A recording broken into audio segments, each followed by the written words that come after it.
Welcome everyone to the Indian Academy of Neurology series on the legends of neurology. I'm Urvashi, and it is truly a great honor and a real privilege today for me to interview one of the greatest legends of Indian neurology, Professor Bhim Singhal. A legend has been defined as someone who leaves an unforgettable impression on others. Legends touch our lives. They're always remembered and deeply cherished. I think this definition of a legend epitomizes Dr. Singhal. Sir, of course, needs no introduction to the neurology fraternity in India. Everyone knows him. And yet, interestingly, no one really knows him. A fiercely private person who abhors adulation. He remains an enigma for many of us. Today, thanks to the initiative of the Indian Academy of Neurology, we have this opportunity to converse with Sir and journey with him and learn from his life experiences. Sir, I welcome you to this interview. Thank you, Urvashi, for your kind words. I don't know if I'm a legend, I think I have done a little bit in my life. I hope, it has been useful to the community, to the people, to the patients, to the students. Thank you very much. The story unfolds in the scenic small hill station of Mount Abu in Rajasthan, which then had a population of only 4,500 people.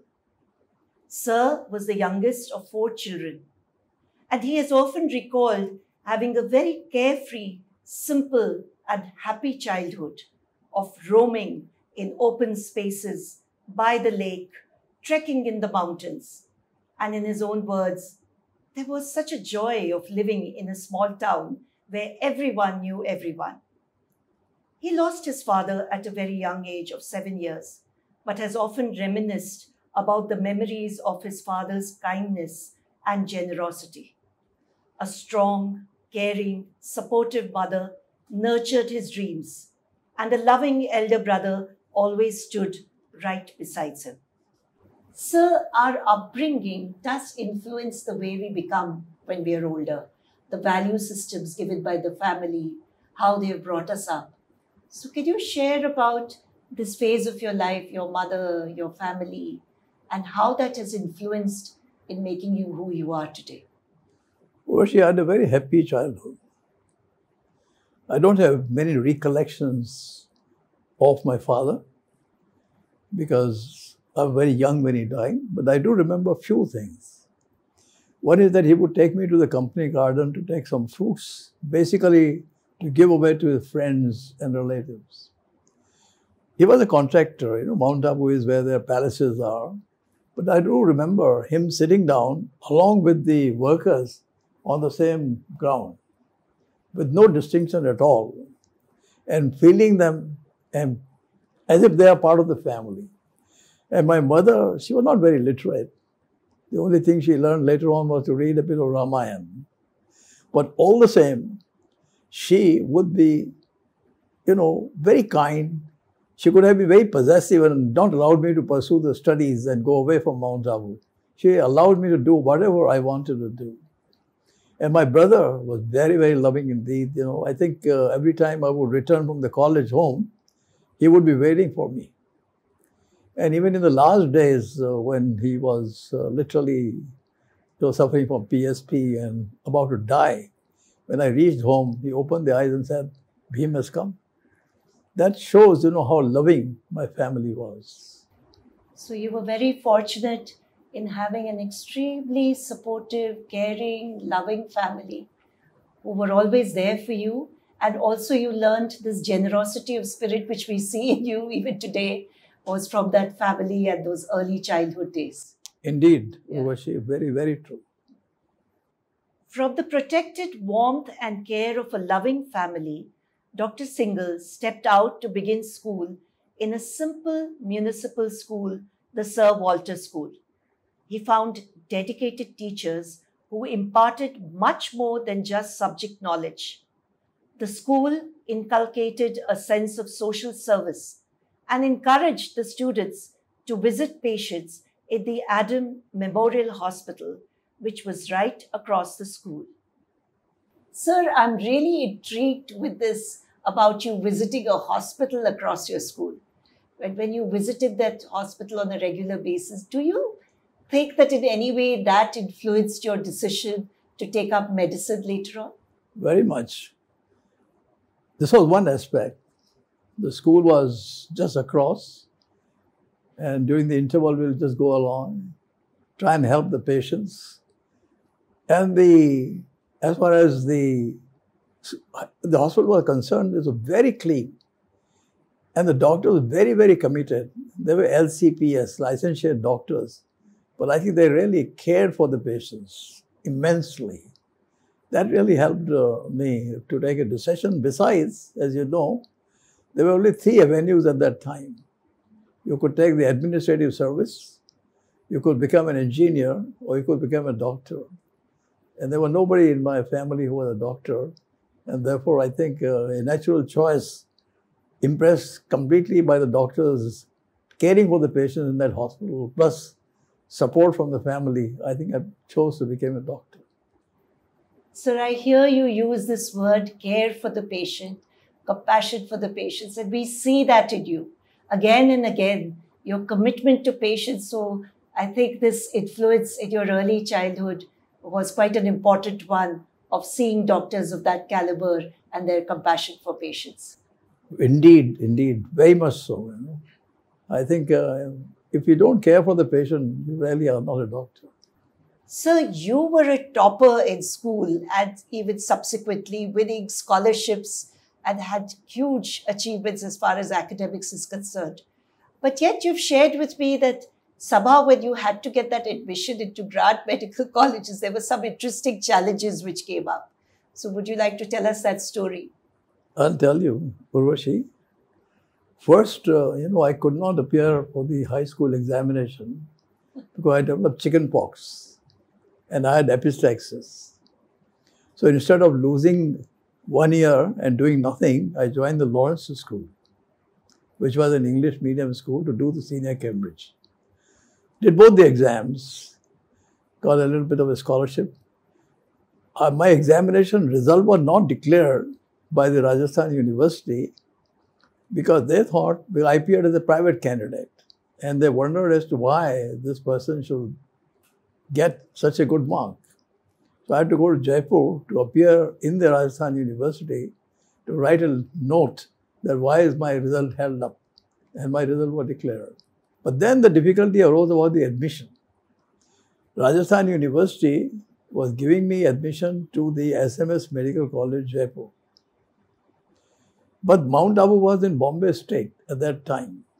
The Maharashtra and Gujarat had not been made. And they would not admit, there was a question of domicile. So if you wanted to get admitted to the SMS Medical College, you had to do something which I think is incorrect to try and get a false domicile. Now the other option was to go to Bombay. But the Bombay University would admit only people who have done examination, pre-med, from the colleges affiliated to Bombay University. And my college, Maharajas College, was in Jaipur, not affiliated to Bombay University. So they would deny me. But fortunately for me, there are 4 seats where the people with good marks could be admitted. And I was really, really very, very fortunate to get admitted to the Grant Medical College. That's the story. I think the universe was conspiring to get you into Grant Medical College as the first stepping stone to your future career. So I think you had to be there at GMC. I could have gone into other colleges like Lucknow and all. My brother was very keen to open my horizon and get into Grant Medical College, Mumbai. And I think that really was a big event in my life. The years 1951 to 1956 at the Grant Medical College were a high point in Sir's life. He's often reminisced about the fun times in college of drinking chai with Abdul, eating a variety of cuisines in different canteens, ballroom dancing with the nurses, and playing hockey for the college. Above all, the great sense of bonhomie that existed amongst the students. So please share with us these special memories you have of Grant Medical College and the fun times you had. I'll tell you, Urvashi, I think I landed at the Bombay Central Station. I had no accommodation, so I went to a hotel. And from there, I used to walk to Grant Medical College. And the first impression of the Grant Medical College, wonderful. The people were sitting under the umbrellas, sipping a cup of tea. And later on, I got a place in the old hostel. And we could order and Abdul would bring a cup of tea, etc. I think it was really, really wonderful. The memory that I have, we had very good friends, excellent friends. Old hostel was like a stable, common toilets, bathrooms, etc. It didn't make any difference. Then we had a canteen which was rather run down. But one of our classmates, by the name of Bipin Ganatra, got an idea that why not levy a tax of 1 paisa per cup. And that money generated, we renovated the canteen and put it up on the ceiling, cup that did it. So I think it was wonderful.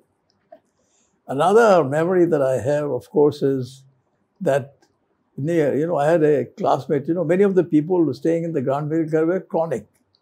They had probably failures repeatedly, but they didn't mind. They enjoyed the life in the Grant Medical College.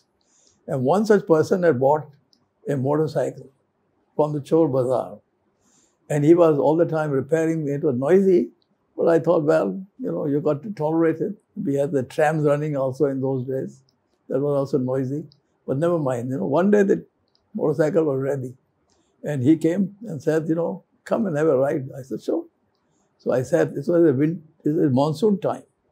And the roads, as you know, in those days were not very good. So he made me sit at the back of the motorcycle. We had no helmets. And he rode, I said, where's the light? He gave me a torch. He said, this is the light. You shine the light. And he went racing onto the Marine Drive via the Grant Road. We came back to Grant Medical. I said, this is the first and the last time that I ever sat on the motorcycle. Never again. Great camaraderie, great friendship. We'll never forget that, And I think when we were finishing our days, as you know, the exam time, the Grant Medical College, at least, if anybody got a tip about the examination, everybody would know it. Nobody would conceal it. Nobody would hide it from the others. They don't want to get one over the other. So I think that was really, really remarkable. The hockey also, we used to learn to play the hockey match only when the match was there. We never practiced, although we have a GMC Gymkhana on the Marine Drive, but we never practiced. Invariably, I think we lost. And one person who felt very sorry was the person who used to carry our luggage. Govind was his name, I really feel that we will be unhappy that we lost, but our canteen manager will, on the house, give us tea and snacks, they were wonderful. And you mentioned about the monsoon ball, that really was, we had to look out for the good-looking nurses to go along with, so we could have a good time in the Grant Medical College. Mind you, we still have a GMC Club 51. Numbers are unfortunately reducing, but every January, a person from America comes along and we get together. So I think that friendship that we had was tremendous. And we also, of course, had very good teachers. And we used to go along in the afternoon, learn quite a bit from the registrars as well, see the cases. I think it was, one of my best days of my term. Absolutely wonderful, sweet memories of that time and the sense of friendship, camaraderie, being together. I think all the people, the neurologists who are from Grant Medical College listening to this interview at this moment, a lot will be resonating for them. And thank you so much for sharing these beautiful memories of that era. That's all the naughty ones, All the naughty ones, yes. So 1956 to 59 was the time when you did your postgraduate studies and you selected neurology. So what drew you to choose neurology above the other subjects? We had a registrar by the name of Dharmveer Narula. Dr. Wadia had just returned from England after training under Lord Brain. So Narula suggested that I should do my registrar's post in the unit where Dr. Wadia who had just come back with fresh knowledge. And there was Dr. Jassa Moose, cardiologist. So it was an excellent unit. And fortunately, I had the marks to choose the unit. So I did neurology. And Dr. Wadia, was extremely good clinician. And he made it so logical. He used to conduct the clinics, and I really enjoyed being with him. And I think he made a great impression on me. And when I went to England, the question was what specialty I should continue. And Dr. Wadia had given me letters of introduction to his colleagues. So I got the jobs in neurology, and that made me a neurology. I had asked him, why should I take up neurology? The one thing I'll never forget, he told me, look, Bhim, neurology is a very challenging subject. You will enjoy being a neurologist. But remember, you will never make money. But you will never starve. You will have enough to take care of yourself and your family. That's it. But do not compare yourself to traders, cardiologists, surgeons, and the others. And we have any tool for investigation, so you can't make any money. And I think I realized that neurology would be my choice, because what do I want in my life? I want it to be a little bit of a challenge. There was not much of treatment available, but even diagnosis was a riddle. And solving a riddle is always enjoyable. So I think I chose neurology as a subject. And if I was to be born again, I would again do neurology. So you were drawn by the challenge of the subject, and you felt that money came secondary or the earnings came secondary, but being in a field where you could put in thought, just do the diagnosis, and finally think of how to care for the patient became paramount for you. And I'll tell you, Urvashi, I've enjoyed being a neurologist. Frankly, quite apart from, diagnosis and treating and management, it teaches you philosophy of life. Because incurable diseases and how the patients suffer, and yet, I think it's really, how to be compassionate about it.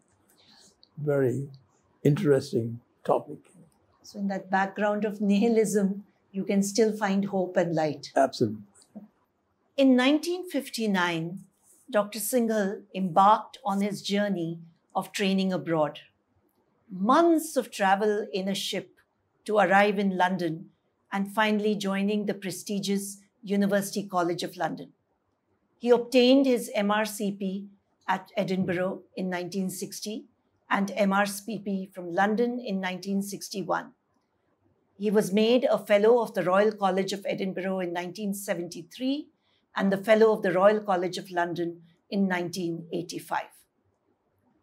Sir, traveling and going abroad in that era must have been fraught with challenges. I'm sure there are some barriers you may have faced there.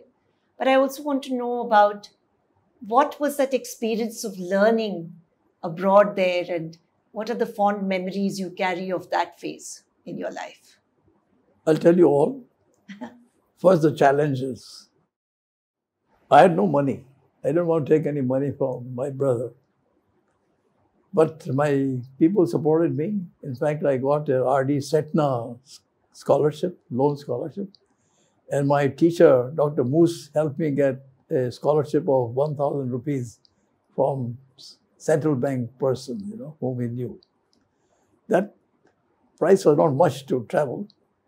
Once I landed I went by ship. That was an enjoyable experience, 3 of us in a ship. I had to stay in a dig.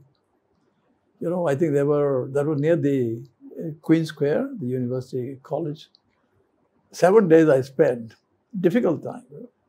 To remain heated, you got to put coins in that, And I used to make a trip to the BMJ office to try and seek a job.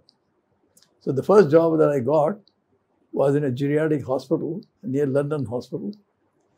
And there, it was interesting, the two people who were there, one was a Pakistani and another was from India.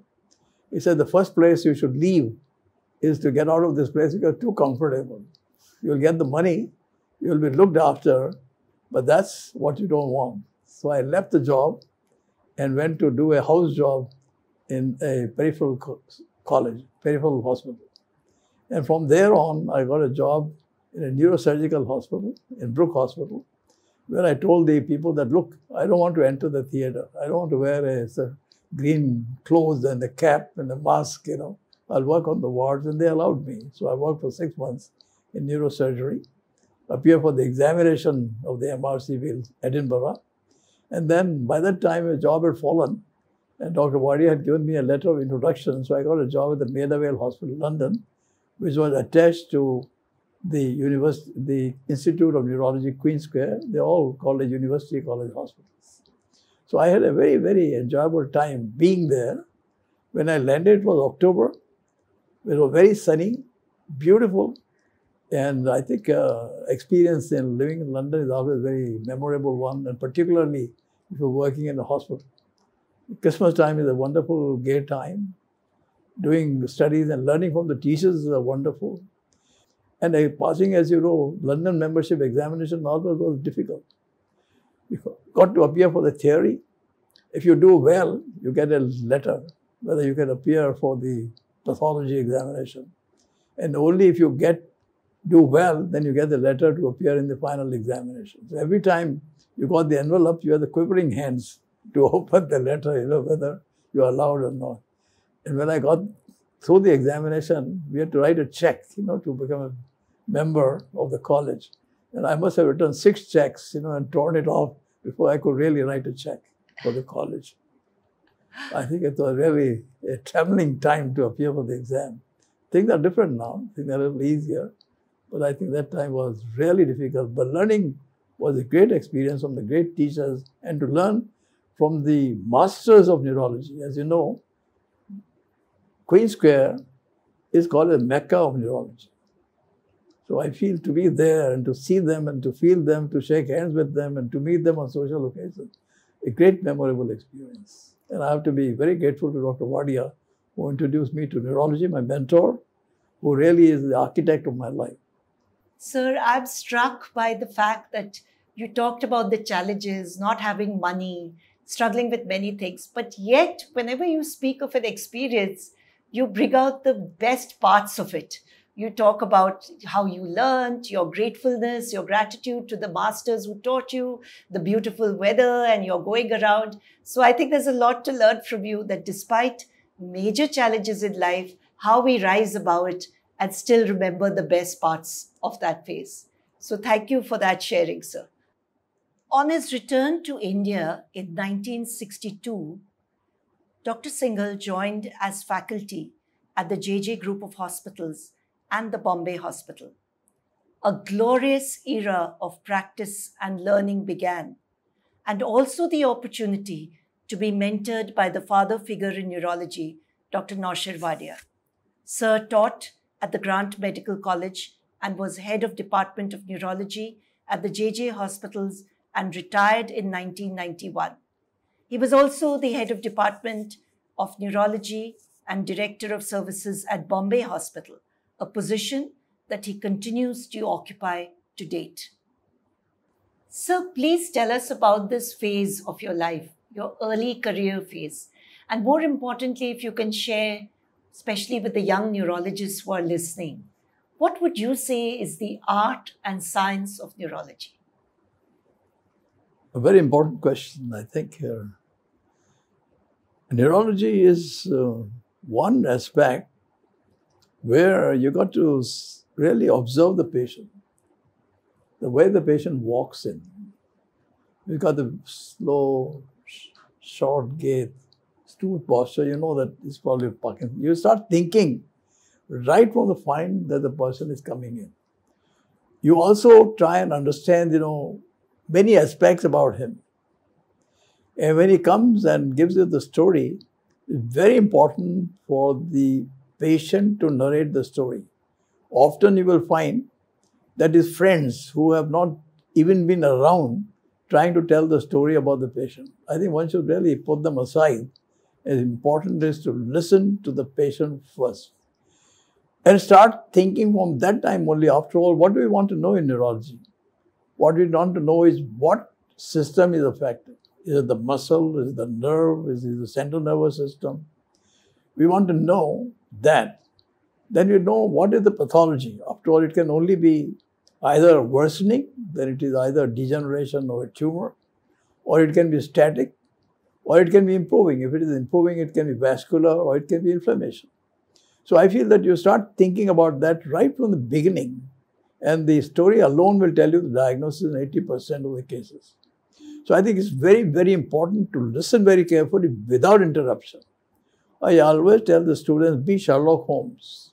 When Sherlock Holmes, you feel that he's gone to sleep, but he's imbibing everything what the patient or the client is saying. So this is what one should do. Just listen very carefully, intensively as to what he is saying. And then only do not interrupt him. Do not lead any questions at all at that time. And only later on when he has finished, then let everybody around him add to what he has missed or what may have not seen. For instance, the patient got epilepsy, then naturally the other person who has seen the attack will be able to tell you. This is the most important aspect in neurology, is the art of history taking and listening to the patient. And the patient is really telling you the diagnosis about him. Then comes the question of examination. I always tell them to examine and concentrate on the affected part first. There's no point in beginning in a person with a paraparesis with a detailed psychological evaluation of the brain unless it is required. So I think examine the lower limbs most, and then of course examine the person as a whole. Do not leave anything undone. And when you order the investigations, remember, must order the investigation which are relevant. If you order the investigation which are irrelevant, you will be chasing the investigation and not the patient. It's very, very important. We have seen patients, who have got, say, Guillain-Barré syndrome, and they got the spine and you find a little spine bulge. You're not going to treat the spine bulge because you've got Guillain-Barré, and that's got to be treated. So I always ask the investigations and ask yourself why I am asking the investigation. And what do I expect from the investigation? And mind you, expense is also involved. Most of our patients in India are not very affording. Medicines are so expensive. So order the investigations carefully, interpret them in the light of the story and the clinical judgment that you have made to reach the diagnosis. And last but not the least, remember the art of telling the patient the prognosis. Always give them hope, even if it's an incurable disease, because a lot is happening. You don't know what will happen tomorrow. Genes are coming into play, molecular biology is coming into play. So I think something is going to happen.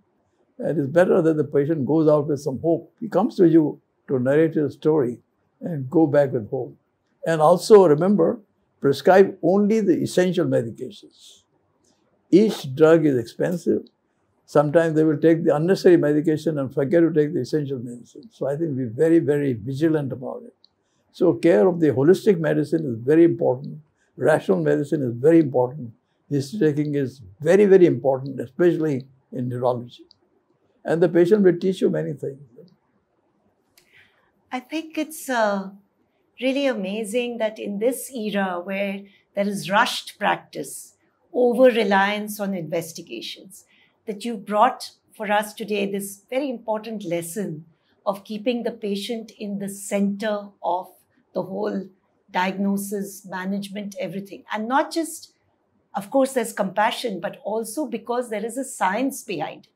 Absolutely. That when you listen, the history taking become critical clues, as you said, like Sherlock Holmes, become critical clues for you to finally manage the patient. So that's wonderful sharing, I think, particularly and very relevant in this era. Very important, because now there are innumerable investigations you can order quite unnecessarily. Yeah. And never jump to see the investigation first before seeing the patient. Very, very important. Today, the patient will come and tell you, here's my MRI. You don't want to see the MRI. You want to put it aside. You want to listen to the patient. Research has always been close to Sir's heart. And for him, research has always meant finding answers to the mysteries in neurology so that patient care may be optimized. He has published extensively with over 200 papers and several chapters, and some of the publications have been in the forefront for improving understanding on the subject. He is known for his interest and work in multiple sclerosis, myasthenia gravis, and Parkinson's disease. With international collaboration and help from his colleagues, he discovered the entity of megalencephalic leukodystrophy with a specific gene defect prevalent in the Agarwal community. Sir, you are a very well-known clinician and you have an extremely busy practice. So I'm really marveling at this, being able to do research with such a heavy, busy practice, and how you went about getting interested in research and publishing some landmark papers in neurology. So I want you to share a little about this research work that you have been a part of. Urvashi, really, it's not truly research. We have had no training in basic research. I have not worked in laboratories.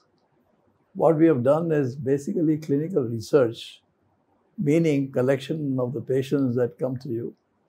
So for instance, in myasthenia gravis, unfortunately, I lived in the era when there were no mobile phone and there were no computers. As a result, many of the patients, we used to keep the notes, and Dr. Wadia was really very, very keen on keeping the notes very, very carefully. So we collected the patients with myasthenia gravis and tried to analyze them. But the phone number that they gave, they were not reachable. The address was totally incorrect. So a follow-up was not possible. We could analyze the data and write it up, the patients. And that was the one contribution. Similarly, it was felt that we did not have multiple sclerosis in India because there were no MRI. And so diagnosis was entirely on the clinical grounds. I must give credit to Dr. Darab Dastu, an internationally known pathologist, who was very keen to do the pathology of the nervous system. So we had 2 patients where the autopsy was done and turned out to be patients with demyelinating disease and multiple sclerosis. We collected the patients and wrote up the clinical profile. And in fact, I must say, Dr. Darab Dastu was invited, but this being a clinical meeting, he sent me instead to Japan for the international collaboration. So that brought me into interest in multiple sclerosis. And while studying in multiple sclerosis, we came across some patients who really had visual disturbance and paraplegia. And they really would have been considered, or were used to be considered as patients with multiple sclerosis. But when the pathology was done, they actually had Ease disease. They were men, young men, who had hemorrhages in the eye due to the vascular proliferation and a paraplegia. So from the clinical story, you would think multiple sclerosis, but that was different. It was the Ease disease, and we found the very few cases were written up. So it was one of the early papers with credit more to Dr. Darab Dastu that we wrote up the cases of Ease disease with simulating with myelopathy or neurological complications. Another very interesting thing was that a child came with a large head and difficulty in walking. And as you know, Vellore used to be the famous place where most patients with neurology used to go in those days to have treatment by Jacob Chandy and the neurology team. So they tried to make a hole in the head to try and see whether they could find the ventricle, because they thought it was enlargement of the ventricles, hydrocephalus as we call it, but they couldn't succeed. And the patient came to me and I said, well, it's really large head and difficulty in walking. And then 2 or 3 more children came along, where again the hair study did not show large ventricles. So we started collecting the cases along with my colleagues. Like, I sent the patients also to Rajesh Udani. Dr. Gursani was my registrar. Avanti Biniwale was my houseman. So we collected these cases and we found that at that time the CT scan became available. And there was a paper written by Wanda Knapp of Amsterdam, Netherlands. She had written up a case, history of these patients, that this is a mesencephalic leukodystrophy happening in children. So with the help of my colleague, Shaku, she gave us a help in making some research into this. And we collected the cases and sent for genetic analysis. She was affiliated to the Hopkins Hospital. So she did help us, and we could identify a gene defect. So it was an international collaboration. I wouldn't say this was our basic research. We could collect the cases. I think the important lesson that I want to give to the students is that take a note of anything unusual that you see and start collecting them and keep the records of these patients. And maybe you might hit upon something new. And today, with the computer technology, Google Doctor, and also getting the papers on time. Otherwise, people used to get the clinical papers after a long time. The journals used to. And also in internet, you can pick up the telephone and talk to anybody overseas. And can have a very good international collaboration. And you might be able to contribute very significantly to science. Yes, so sir, I'm also struck by this, that many clinicians say they don't have the time for research because of the heavy practice. But what you're telling all of us is that if you are alert and looking at unusual patients and just your documentation, if you maintain good documentation, you can really contribute to science. And also I'm struck by the fact that in that era, you could find and research genetic defects, when today with all the investigations, it's so easy to send for a genetic profile and have the diagnosis. So it's quite amazing that you were able to do this in that time. So, thank you. It was a small effort, nevertheless. So that is your modesty, sir. That's not a small effort. It changed many things. I'm thinking of the Agarwal community and identifying that. So it was really a wonderful sharing on your part of what even clinicians can do in everyday practice. A unique characteristic about Dr. Singhal that stands out is his deep commitment to patient care, way beyond the usual. He's a very compassionate listener, and it is not uncommon for patients to seek him out for the final word and be reassured only after they've seen and spoken to him. So your empathy for patients is legendary. And patients are really happy when they have met you and they walk out of your rooms. And I want you to share, what is it that drives you to have this deep compassion and commitment to your patients? As you know, many of the neurological diseases, we have nothing much to offer. For instance, you take muscular dystrophies. Something is happening. Let's take motor neuron disease. And once the diagnosis of motor neuron disease is made, it's a sentence.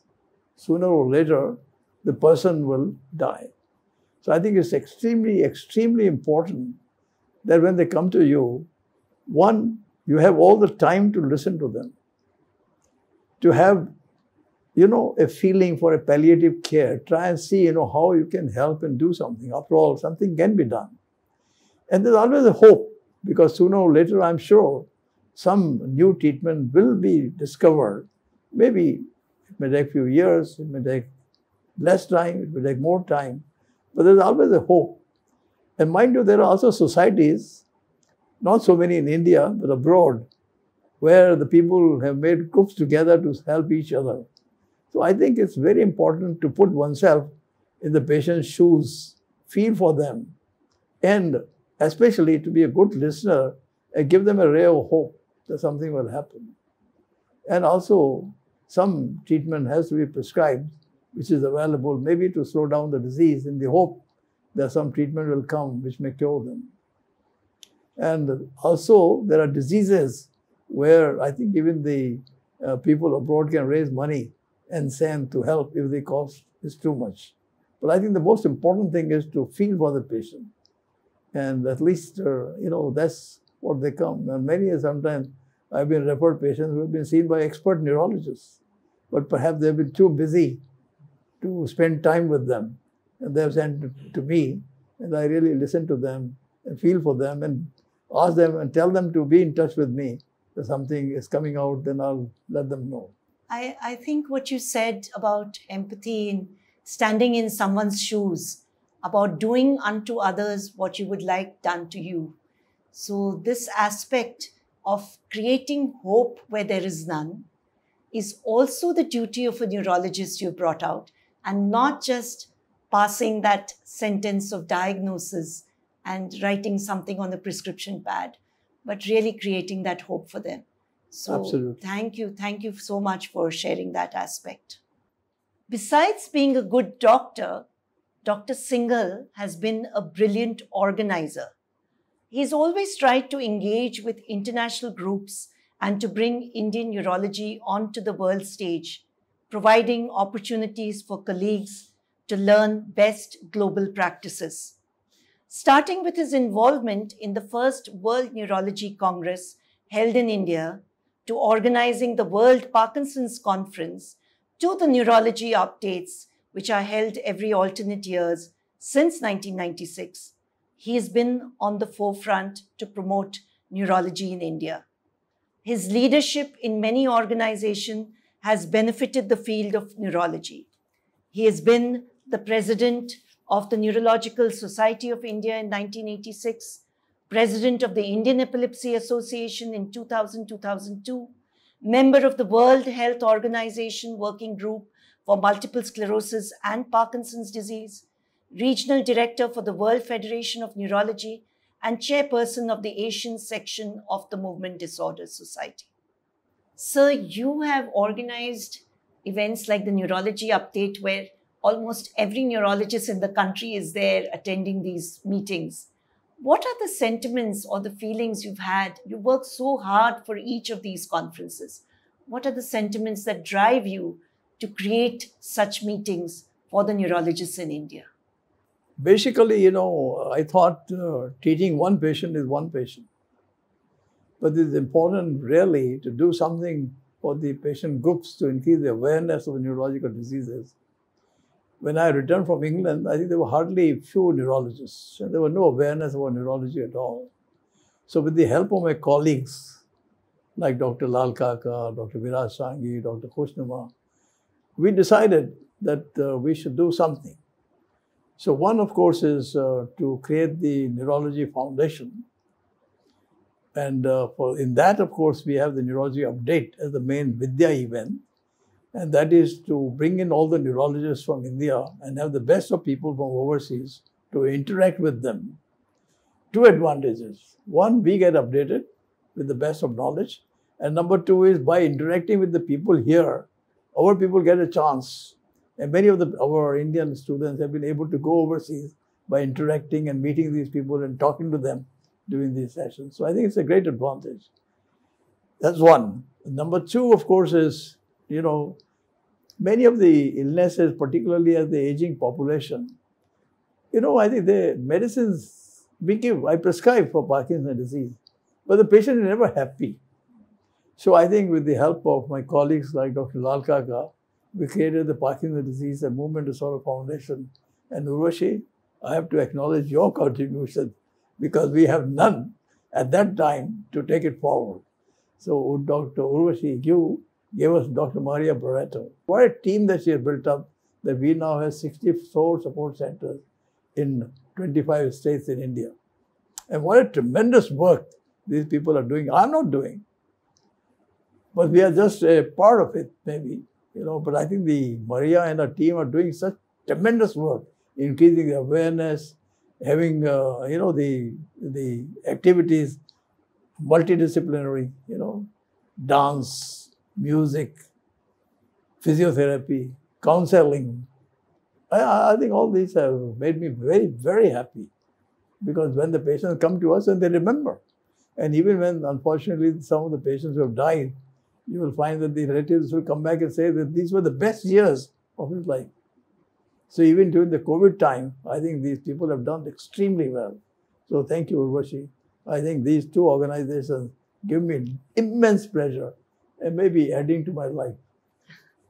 So beyond managing or treating that patient in your clinic, you have now wanted to give back to the community and reach such larger numbers across the country. And as you said, that is giving you the deepest satisfaction. I think I'm going back to my original definition of a legend, is one who always wants to benefit many, many people around him. So thank you, sir, for that sentiment and for that vision and for your mission for doing and creating these two wonderful organizations. Sir, your quest for knowledge and you're also wanting to share knowledge brings me to wanting to discuss a very important facet of your personality, of being a teacher. You're absolutely adored by your students across the country, and they're very proud of being your mentees. What has this journey of being a teacher been for you like? Urvashi, I'm ever a student. I don't know whether, even the Guru Parinama, I get a lot of messages, but I always tell them that, look, I learn from you. Enjoy, of course, if you call it a teaching, yes, it's a mutual, transmission of knowledge between the student and the teacher. I've learned from my teachers. I try and impart knowledge by my action and deeds. I also try and teach them, how to proceed in life. I invite them to see my difficult cases and I continue to learn from them, and I have done that all my life. Even the students who have not been directly under me from other colleges also, I've invited them if they are expertise in something. Say, for instance, Dr. Saurabh Bhava, he was at the KEM and he was very good. I found him that he would come and see the patient again and again till he found the solution. So I have been really teaching in a little different manner, as is teaching at the same time learning as well. And this aspect has really been, I used to bring the students from I was at JJ Hospital and I knew the value of the students over there. And I was at Bombay Hospital where I was seeing more patients. At that time, it was not a teaching institution as it is now. So I would bring those students over here, see my patients, and we would discuss. That would be my method of teaching and learning. So it was really, really very enjoyable to teach and to learn. So I always say the students and patients are my teachers. So I teach and I learn. Even each patient teaches me something new. There's something new to be learned from everyone, from your colleague, from your student, from the people that you meet. I think it's such a rare quality, and the humility of saying that you are a constant learner and that your students are your teachers, your patients are your teachers, and your whole life has been about also learning from them. So I'm really touched by this expression of your feelings about being a teacher. Thank you. Thank you very much for that. Sir, you're very well known for being an extremely disciplined person and punctual. I think at the Neurology Update must be one of those rare conferences where everything begins absolutely on time and the whole audience is waiting 5 minutes before. And also I've known and heard people discuss how they set their watches with your entry. So how important is it to have this kind of discipline to build character in life? Well, Urvashi, I have to value the time. And that's why punctuality is important. Otherwise, you begin something and you end up an hour later, or you're waiting still for the person has not arrived. Somehow that makes me very restless. The plane would leave, Previously, of course, I think, so one has to be very punctual to reach on time. So I think punctuality has been, I think I don't know how I got it, but I always was punctual even in the school and the college. All my life I have been punctual. We're attending the classes regularly on time. So I feel that this somehow got ingrained in me that to be on time and to be punctual is very important. And my colleagues share that view. So I think the Neurology updates really run on time. Yes, I think working with you, I have learned that, and I truly value that punctuality and appreciate it. I think it's a very important part of our character building. And I'm glad you brought this out as an important facet of your personality. An astute clinician, a researcher, an excellent organizer, a patriot, a revered teacher, and a beloved doctor to patients. It is no wonder that Sir has been honored on countless occasions, and to highlight just a few important ones. He has had the singular honor of having two prestigious orations named after him. The first, the Singhal oration, which is delivered every alternate year at the annual meeting of the Indian Academy of Neurology. And the second, Singhal oration, is delivered at the International Conference of the World Federation of Neurology. Recently, of course, the most prestigious, in 2022, the Government of India recognized Dr. Singhal's years of service with the prestigious Padma Shri Award. Recognition and love has always poured out for him from across the globe, with colleagues and other celebrities expressing their admiration. The Maharaja of Jodhpur, Gat Singh II, or as he's fondly known as Babji, has been a great admirer of Dr. Singhal. And he wrote the following. He wrote, "For a thorough professional, a gentleman, a true friend, and an exemplary human being. Ever calm, but always vigilant. So soft-spoken, but so resolute. Amenable, but sure in his extraordinary knowledge and vast experience. I picture him in my mind's eye, unruffled, elegant, inspirational. Full of confidence, hope, faith, day after day, year after year. A thorough professional, master in the most subtle and complicated field of human medicine, but equally a gentle and compassionate man who has never lost sight of why he's doing what he's doing. The patient's interest is all that matters to him." We've also had people like the famous industrialist, Mr. Ashok Hinduja write, "Our association with Dr. Singhal goes back in time, and every interaction with him has been inspiring and enriching. He's touched our lives in more than one way.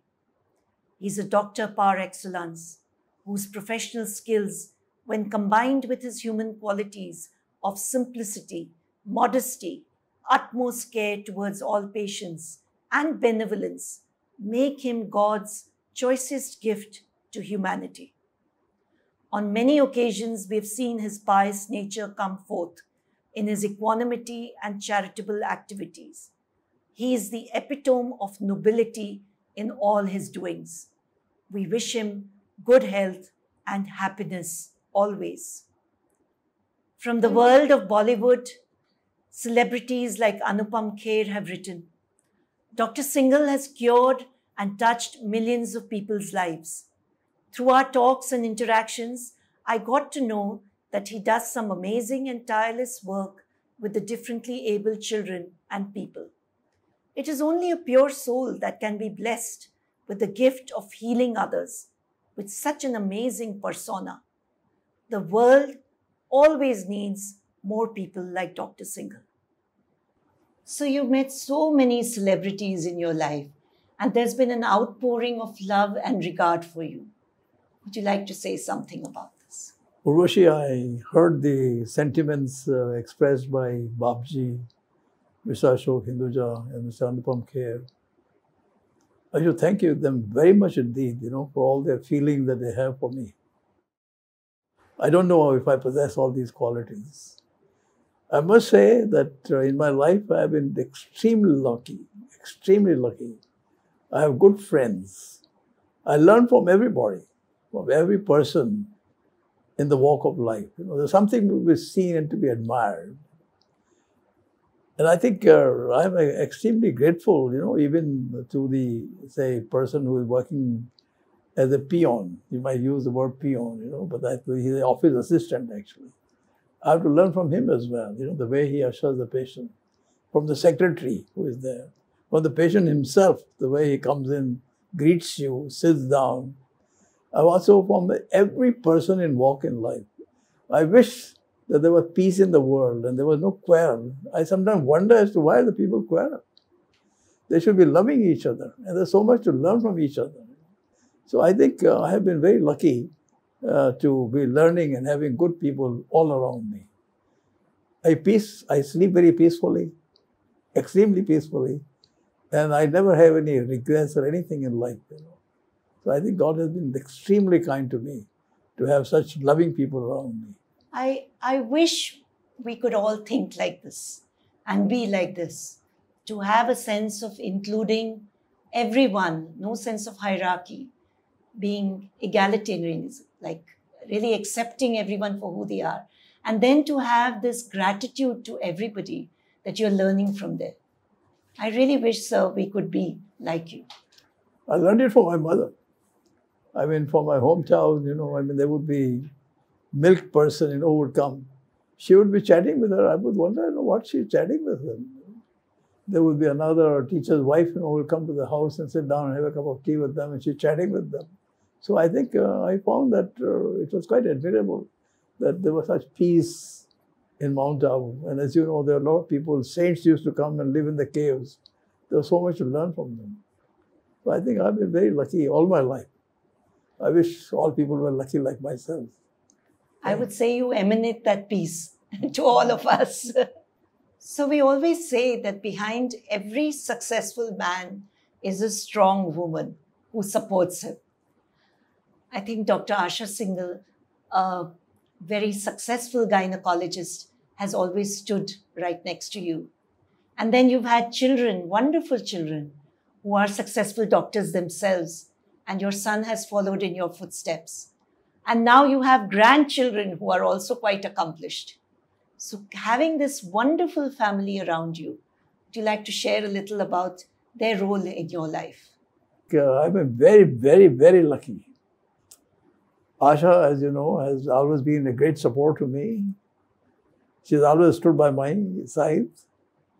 In the early days, we had difficulty, We were living in a small little house, just one room and one other room before we moved to another bigger place, another bigger place, So I think during that early time, even to get admission of the children in the school was difficult, but and also struggling in every way.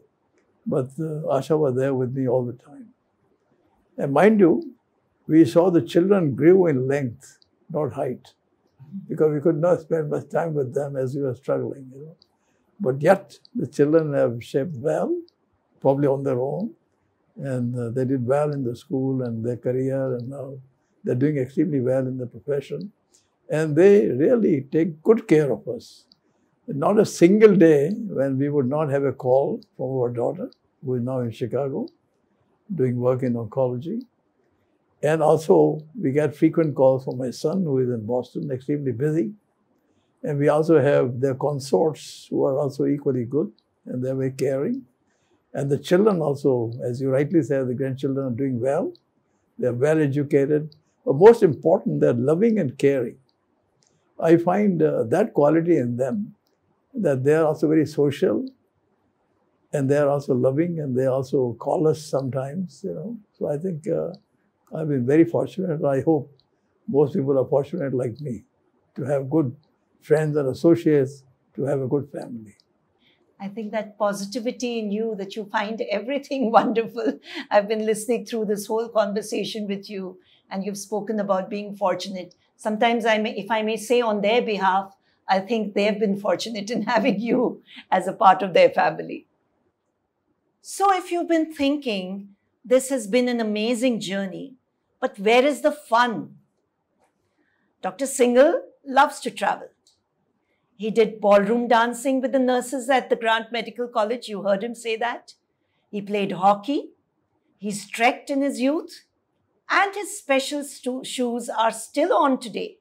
You have to watch him dance with the patients at the PDMDS programs, watch him walk the ramp for a fundraiser, and run the marathon for awareness. He exudes a zest for life that is infectious and is surrounded by the very enthusiastic young PDMDS team who are always willing to walk many, many extra miles to help him realize his dreams. Sir, my last question to you today. If you had an opportunity to live your life again, what would you change?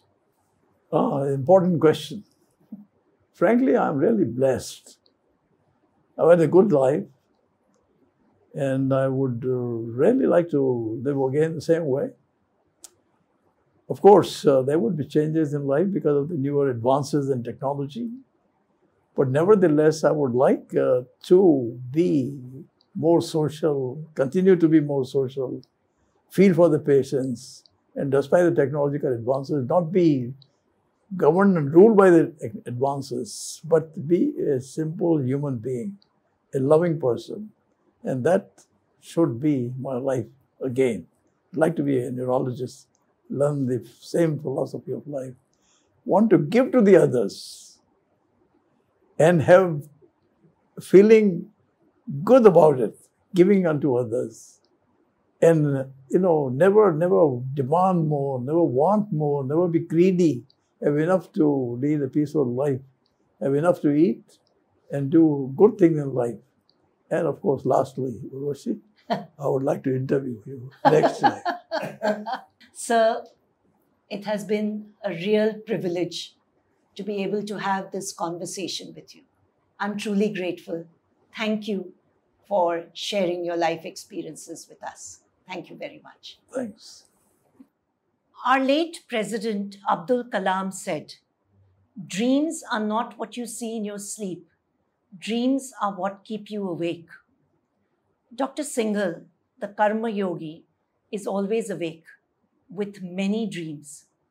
Dreams to help patients, dreams to bring the best learning opportunities to neurologists, dreams to bring Indian neurology on the world map. All are dreams to benefit others. And this is what legends are made of.